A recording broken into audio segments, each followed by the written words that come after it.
So then why didn't we increase U.S. aid and support these countries and help these countries and win them over rather than attacking them? This is for educational and entertainment purposes only.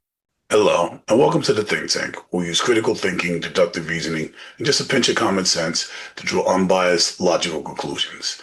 Today, we're here to talk about the fact that our commander-in-chief is now talking about invading multiple countries, from Greenland to Cuba to, he's already invaded Venezuela, Colombia, Panama Canal.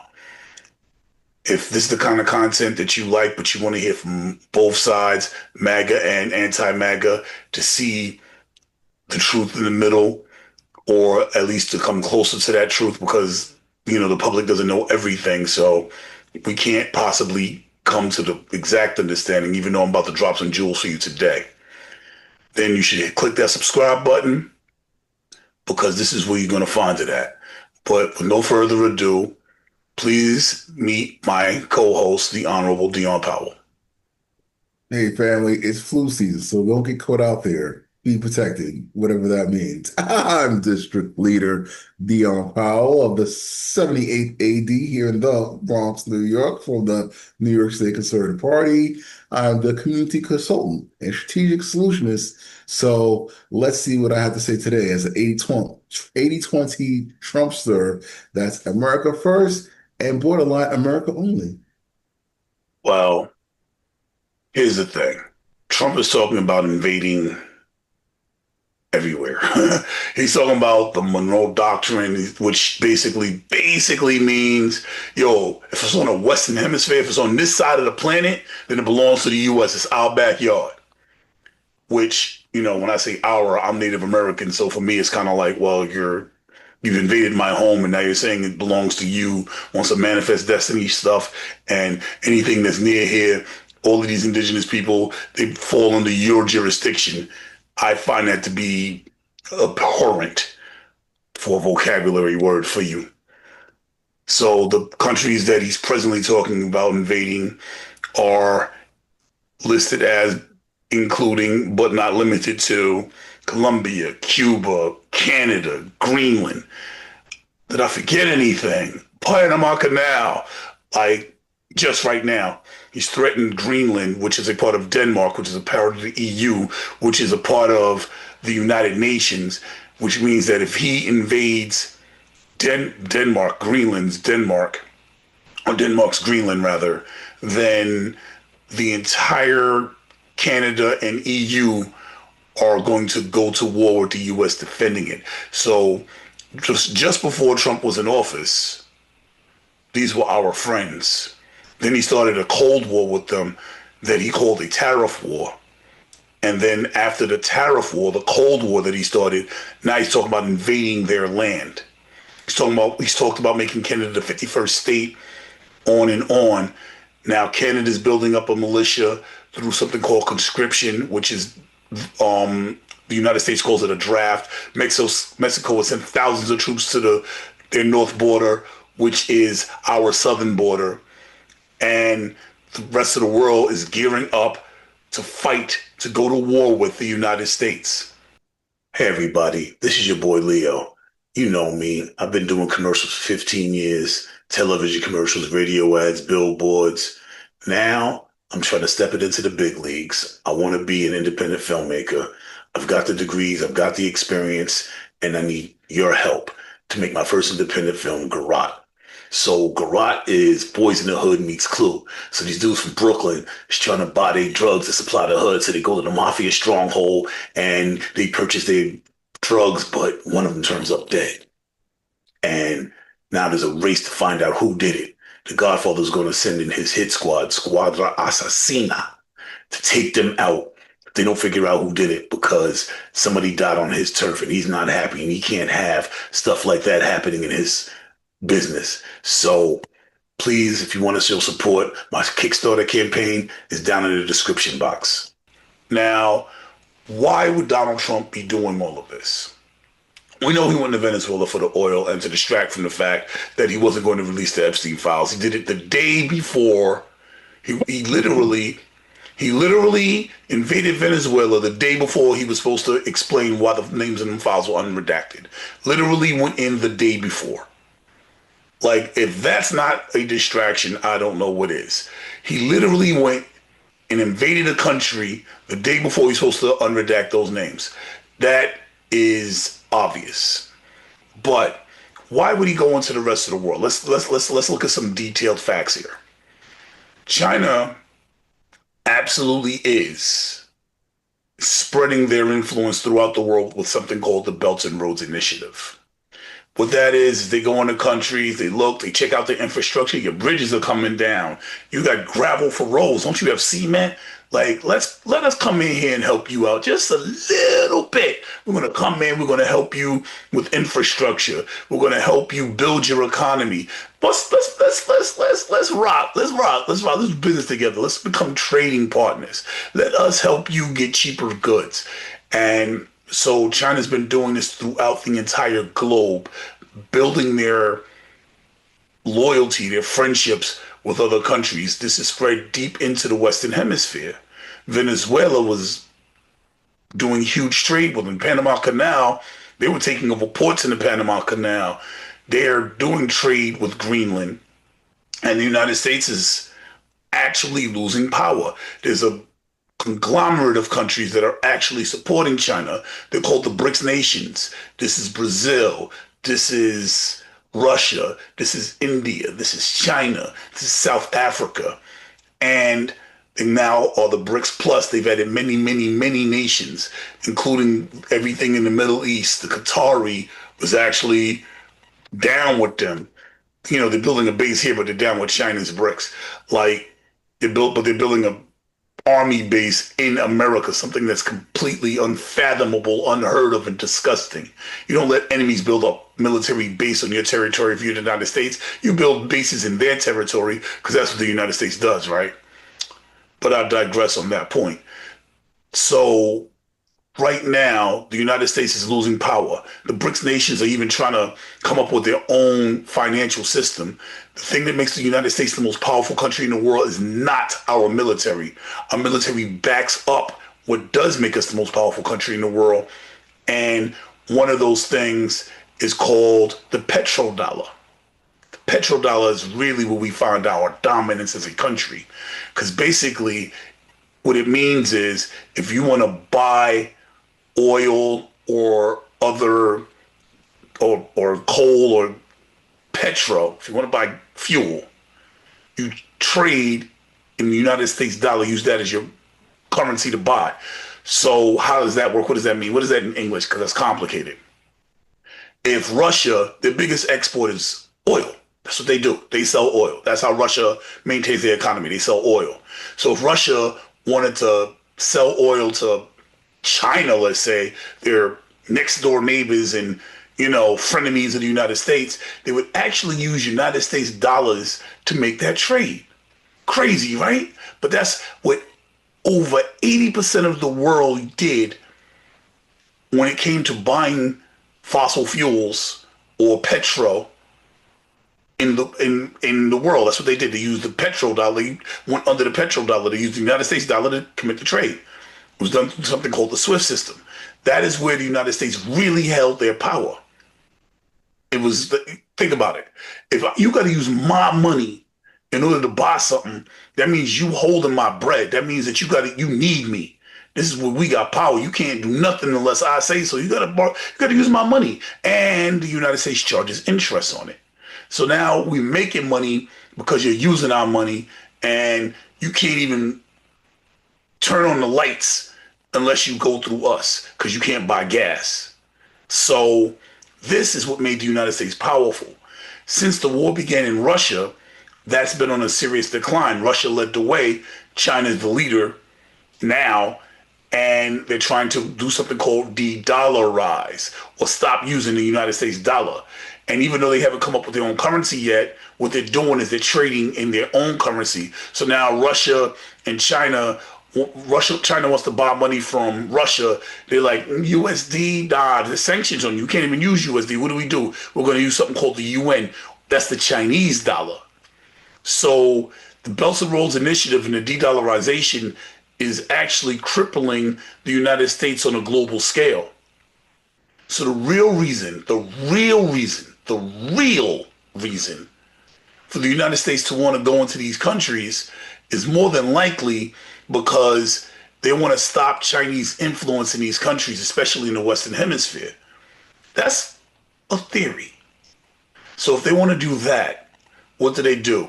They use what they've always used, their weapon to back up their control of the petrodollar, of the USD, the United States dollar, being used to purchase fossil fuels, oils, gas, the petrodollar. What do? Who backs that up? How do they back that up? They use military might because they do have the strongest military in the world.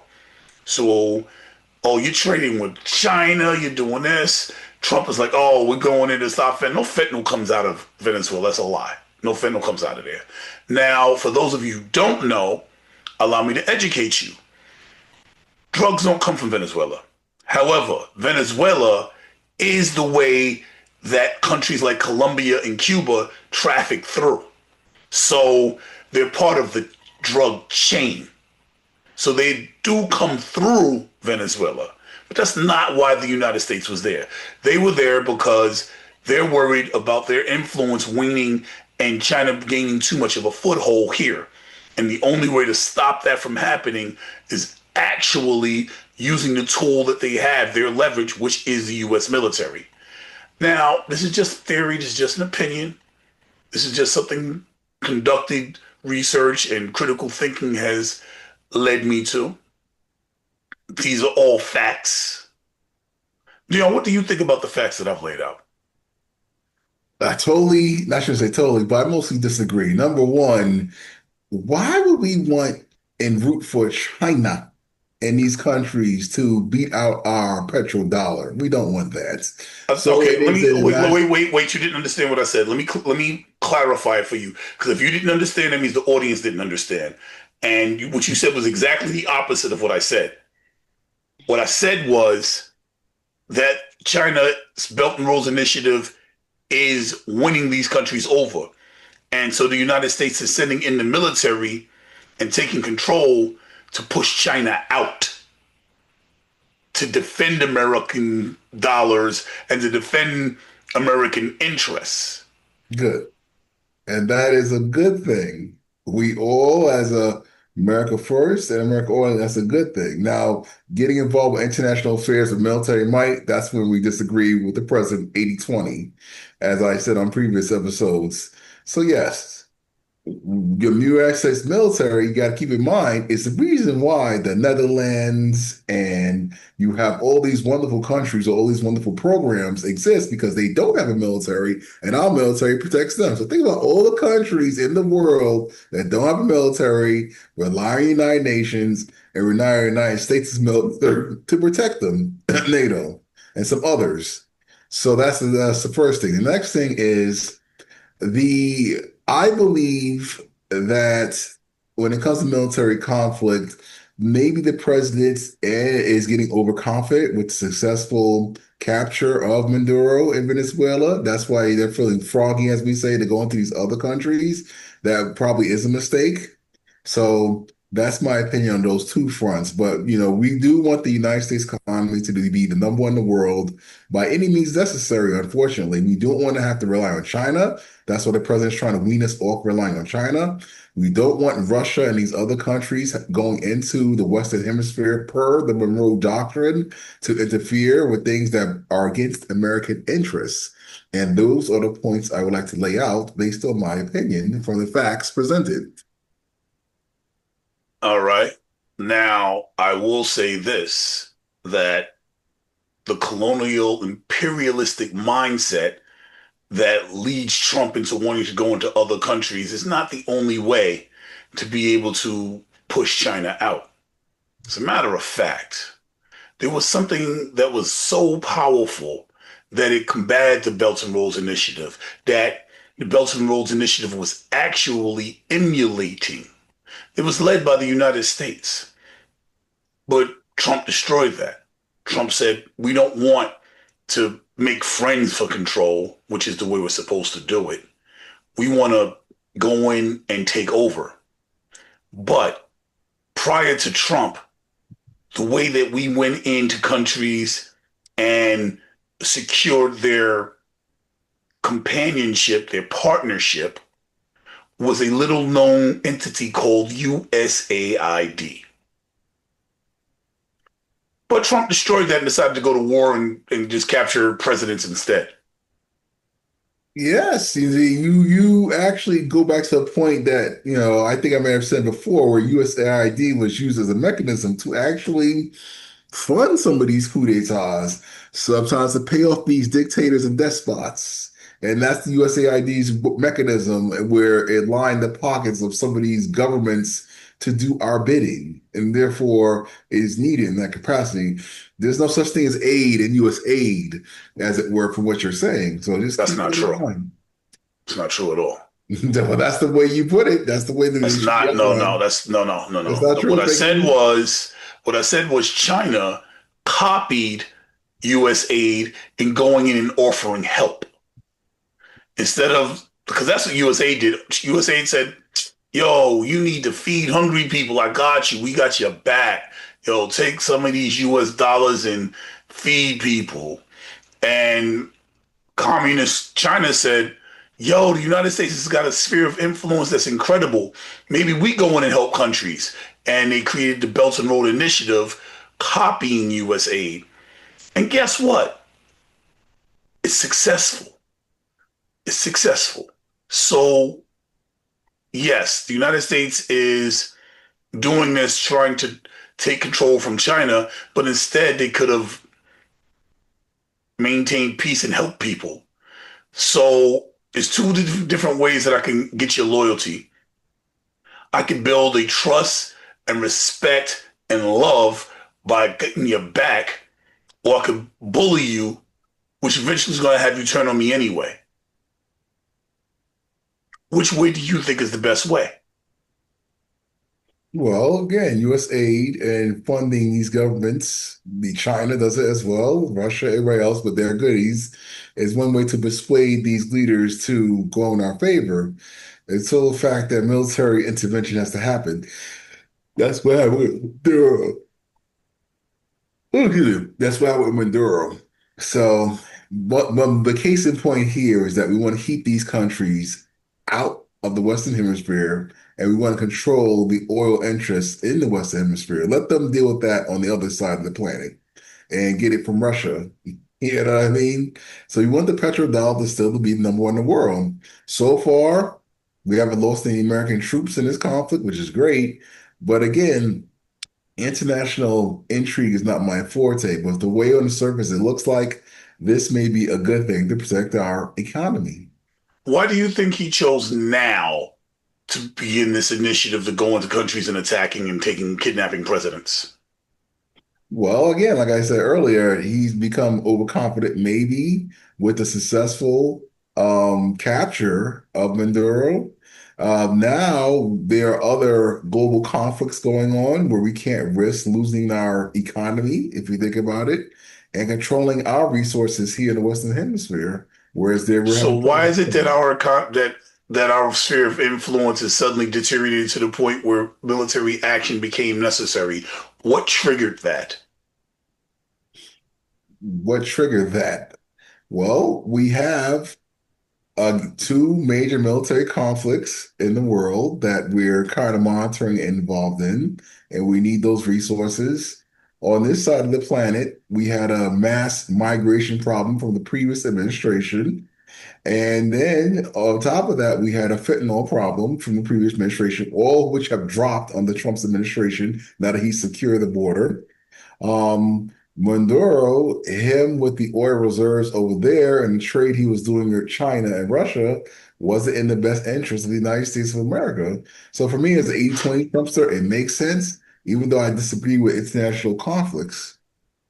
So then why didn't we increase US aid and support these countries and help these countries and win them over rather than attacking them? Because the Democratic Party, with the waste, fraud, and spending of US aid, I'm guessing Elon Musk and the rest of the gang then we see its purpose as that because it was actually doing more harm than good to our own finances here in America and also other countries. Like I said before in previous episodes, there are many African nations and Africans who are happy that U.S. aid was dismantled And there's because that was millions of their Africans starving because of the lack well, of USA. they are happy because USA They're was happy they're doing starving. no, no, Wow. You no. find You interesting things try to be to happy conflate the about. two. They're happy because it was a financial mechanism for a lot of dictators and despots to control and keep their countries poor. That's the problem with U.S. aid. So So then why not fix US aid rather than attacking other countries? you already know how this man gets down. That's not happening, especially with this Right. He's a war in criminal. He's Minnesota. a criminal. He wants to be Just able to call him names. It's steal. not going to change public opinion. It's not. No, I'm not. I'm just stating facts. These are facts. He's not a war criminal. He is a war. He's not He just went in and illegally invaded a country and has captured he been their charged in president. international court? The answer was no. That's Oh, what's the he UN has. said. Okay, so he's not yet a convicted war criminal, You need him to but be. he is doing all of the things that a war criminal does. Hate Donald And Trump. Hate Donald Trump. Hate Donald Trump. facts. Okay, so you don't want me to use facts. You want me to use fiction like MAGA or something like that. I'm sorry, but the way my mind works, I only use facts. Well, most of the time, this stuff is just to try to control and sway public opinion to not like the president of the United States. It is not working anymore. Based on the facts, you have America first, America only, not knocking military conflicts. So far, we're happy there was no military loss in personnel with this operation. However, Many Americans got hurt. So no uh, one died. We don't know if people ever be able to walk again, if they'll be able to see again, because a lot of people got hurt. It's coming out. That's a lie. But I'm sorry, go ahead. well, how many deaths have we had? What Americans got killed? I don't understand. Where are you getting this So information? because they survived, even if they'll never be able to walk again, let's say, it's okay. Ooh, you talk about the military that conducted this operation to capture Yes. Maduro? Now that's what I Yes. didn't know. I didn't know there were military that were injured. That's because Trump tried to hide it, but it came Trump out. tried to hide it, of course. He did. He was like, no, there was no casualties, blah, blah, blah, blah, blah, but it's leaking out now. Sorry, that's the truth. Anyway, I guess that's it for this episode. We've got to explain what might be the real reason for going into these countries, the fact that there are alternative mechanisms that could have been triggered to Trump stop those and instead decided to invade. And the fact that some of MAGA seems very happy about invading countries. And the fact that this is about to spark what might be World War III doesn't seem to be of consequence. But that is where we're standing at the verge of World War III. We're at the precipice. We're looking over the edge. And if Trump attacks Greenland the way he did Venezuela, we are going to be in World War III. Oh boy. Yes, more scared. Are you scared yet, audience? Because I'm not. They've been saying this forever. Well, So Vladimir what Putin y'all is saying, think? and he's talking about attacking the EU. The EU is talking about if the United States goes into Denmark and Greenland's Denmark, or Denmark's Greenland, I apologize for the second time I made that mistake, then they are going to attack. Canada's going to attack. The UK is going to attack. The EU is going to attack. The US, the most powerful military in the world. If you would not call that World War III, what would you call that? I would call it a more projection. Yes, I think that's what we're calling it now. Projection. What What do you you want mean to see. projection? This is what these Focus countries it. are Please saying. be scared. Be scared. Be scared. Or pay attention to what the people that are in charge are saying. You're saying be scared. I'm saying just open your ears and listen. Listen to what they're saying. What they're saying is if the United States does that, they're going to war. That's what they're saying. You do know this, right? This is not news to you, right? Okay. Well, there's always rumors of war. There's always a bigger threat around every corner, family. But in the Well, the meantime, rumors are being dispelled. Trump is attacking people. These are not rumors. Trump is attacking countries. And what do you think they're not going to defend themselves? Do you think that NATO and the United Nations is going to stand by and stand down while the U.S. just attacks their territory? Do you think that's what's going to happen? Well, what is the United Nations and NATO doing now? They need America. That's the point.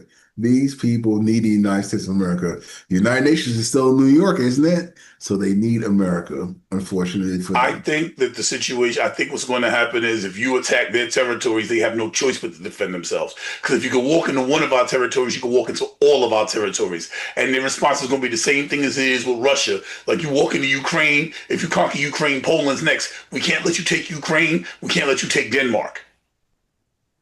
I think that's what it is. I think that you're forcing them to have no choice but to fight. Canada's already said, and that's our next door neighbor. Now, I don't think that so America first doesn't take the threat of war from other countries serious. Is that what you're saying? No, I'm saying that right now in the Western Hemisphere, the United States is taking care of its interests. Now, what happens in other regions of the world, as America first, borderline America only, we would wish that the United States would stay out of it because it's costing us. Right now, this is in our best economic interest, what's going on here in Venezuela. His threats to the rest of the world, to Greenland, to Denmark, which is Europe, which is the UN and NATO, are not something that you could just sweep under the rug as rhetoric. This is a very dangerous situation, and you're downplaying something that if he actually does, well, I guess we won't be talking about the Epstein files anymore, huh? Now it's back to Epstein, which is not about the victims, as you can clearly see from him trying to tie it in here. No, But yes, the no, Epstein files are no. there. It's the media's job. Media, do your job. How about that? I no. The reason I didn't tie it in, I'm simply saying that what Trump is doing is distracting from it by attacking a country the day before he was supposed to prove or explain to the courts something about them files. I don't think the timing of a 24-hour period is inconsequential. I believe that I see now a pattern of downplay by MAGA on facts. Thank you for exposing that to me. This is something that I had not taken into consideration that I could use in my determinations when I'm doing a critical analysis going forward. Thank you. Anyway, if you're enjoying the content, please subscribe. Dion, any closing statements? We are the media, and now so are you. So you can pay attention to us by resharing this content and your own content and make your own commentary. That way, we can make sure we get rid of the rest because we're trying to be the best when it comes to news, information, and the most important word, real journalism. That sounds wonderful. This is Leon Dion signing out.